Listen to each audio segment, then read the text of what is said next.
J'ai essayé de me chatouiller toute seule, et c'était impossible. L'impossible, c'est pour les feignasses. On ne peut pas dire que quelque chose est impossible sans l'avoir vérifié. On est peut-être l'exception, et quand bien même, il faut savoir dans quelle mesure l'impossible est impossible. À combien de centimètres on se trouve de la réussite. C'est vrai que c'est un mot à employer avec prudence. Mieux vaut l'envisager hautement improbable plutôt que qui ne peut exister. Se laisser de la marge. Ne l'envisageons pas du tout. Ce mot, c'est capital qu'on l'enterre si on veut faire. Autant commencer par ça. Autant faire comme si on ne savait pas. L'idiotie, ça booste l'ambition. C'est comme ça qu'on trouve. Il n'empêche que je ne pourrai jamais faire un pas plus grand que l'espace entre mes deux jambes. Échauffement numéro 1. Si c'est impossible, essayons juste pour voir.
Je trouve que j'ai réussi à me chatouiller et que j'ai et ça dépend comment on évalue le terme réussite. Par exemple pour le coude, je pense que j'ai pas pu mettre ma langue sur le coude, mais j'ai pu quand même faire semblant.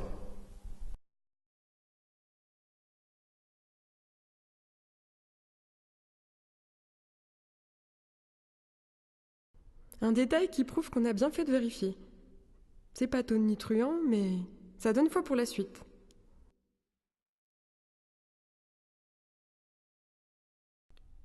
Si on veut vraiment inventer un mouvement inédit, si on veut penser du frais, ce serait intéressant de regarder côté contorsion. Mine de rien, les contorsionnistes, ils ont bien dû exécuter toutes les configurations de corps possibles, puisqu'ils en sont capables. Le contorsionnisme, c'est l'anti-impossible. Pour penser du frais, il faut penser la contorsion au sens large.